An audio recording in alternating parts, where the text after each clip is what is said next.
Welcome to the Intuitive Therapist Podcast with Janis R. Cohen, therapist, clairvoyant, empath, and medium. Listen in as she takes a no-nonsense deep dive into real human struggles and how to resolve them. Janis will share channeled information from her spirit guide team, as well as the angels and archangels, to help you master your emotional, physical, financial, and spiritual destiny. And now, Janis R. Cohen. Hey y'all, this is Janis Cohen, the Intuitive Therapist here on the Intuitive Therapist Podcast.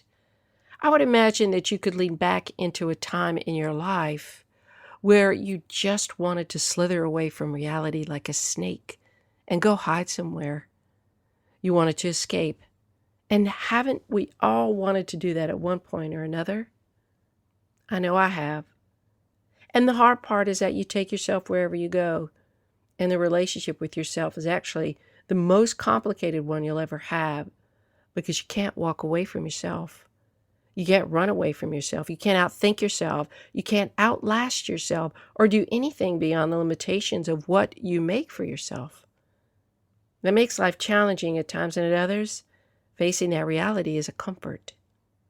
You come to know yourself more intimately than you ever have, and make peace with the imperfect parts of you.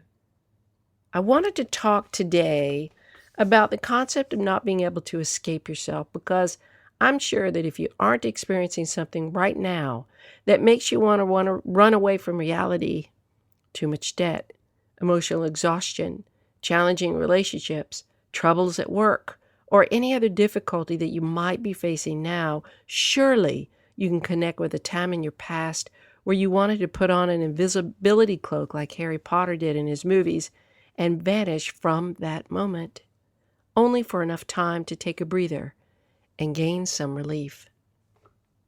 It's natural to want to escape. Life can be really tough, you know that. And most of what life shows you are your flaws, your mistakes, your screw-ups, the unhealthy patterns, and all of those dark parts that none of us want to deal with, let alone acknowledge that live inside us. And yes, life sometimes does highlight your good parts, but most often the spotlight comes after surviving hardship. So, what do you do when you want to run and hide? When life becomes too hard, too lonely, too difficult, too intolerable? You can numb yourself with drugs, alcohol, sex, and any other addictive behaviors or substances that you choose. You can sit and wallow, feeling the same unhealthy feelings over and over and over again. You can pile on the regrets, the what ifs, or the if onlys, and stay stuck that way. But you won't get too far doing any of that. You just end up right where you started, trying to escape yourself. Have you ever heard the saying, the only way out is through? Well, that's pretty much what I'm talking about today. You can't run away from you.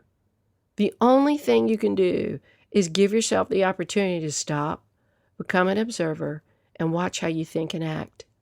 The only reason why any of us want to run away from our lives is because we don't trust ourselves to fix what isn't working, or we are fighting the truth. In short, you don't have a solid relationship with yourself enough to step back and listen to what your inner knowing is telling you about you and your life. We only want to escape our lives when we feel like our lives are more painful to live in than pleasurable. I mean, that's obvious. Where we feel trapped and ill-equipped to handle our lives, let alone one more thing. So, yeah, back to the truth of this, the I don't trust myself enough truth, the I don't think I'm capable of handling this situation, or one more thing. Yeah, that you. The one that doubts yourself, the one that criticizes yourself for screwing up. The you who has survived so much, but for whatever reason doesn't feel like you have what it takes to rise up one more time. That you. I want that you to listen to this me. At some point, you have to stop bashing yourself and treat yourself with some self-respect.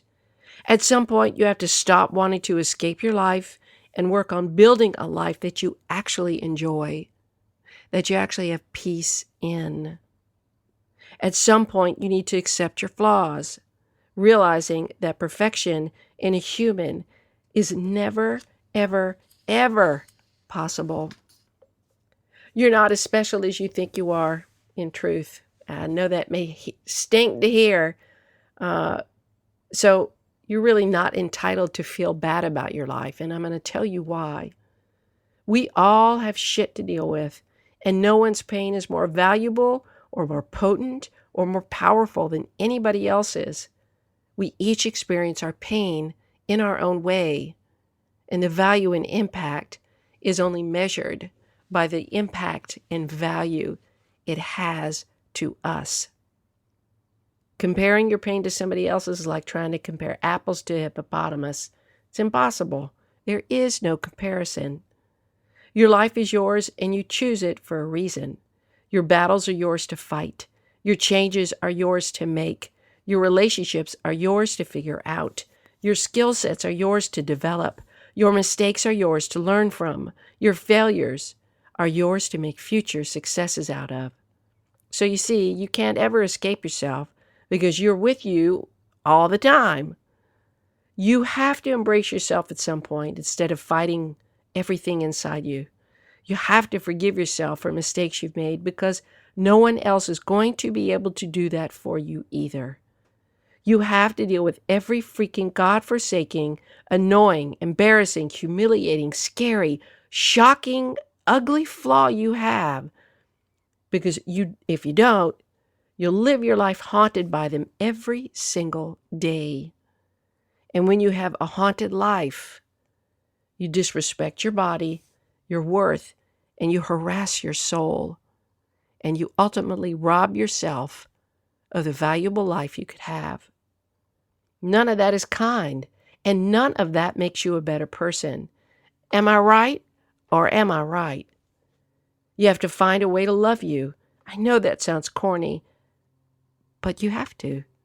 Even when you're disgusted with you, you have to find your redeeming qualities and learn how to promote those parts of yourself to yourself. Once you do that, it will become a rare occurrence that you'll want to run away from life. You'll begin to change the narrative that you tell yourself about yourself because you start to see things differently. I encourage you to reframe the hard parts. I encourage you to reframe the painful parts, the regretful parts, the losing, failure parts in such a way that you begin to see life as your teacher, not as the enemy, and that you are the lifelong student with an open book. Imagine the possibilities you could avail yourself to if you do that. And when you do that, when you become so fond of yourself because you know yourself so dang well, you then give yourself the permission to supersede any self-imposed personal limitation caps you've set. And only you can remove those caps. You'll realize that you are much more capable than you thought you were, that you can overcome more than you have ever done before, and that when you want to run away, it will actually be to a happier, sunnier, more beachy kind of place with your best companion in tow. The one, the only, you. And the two of you might walk hand in hand, or one foot next to the other, looking up at the sky and thanking the powers that be for giving you such a fantastic life and a fantastic life partner. I wish you a blessed day, a wonderful week, and as always, live intuitively. Thanks for listening to The Intuitive Therapist. If you like what you heard, the best compliment you can give us is to share this podcast with a friend, and be sure to give us some stars and a favorable review at Apple Podcasts or wherever you listen in.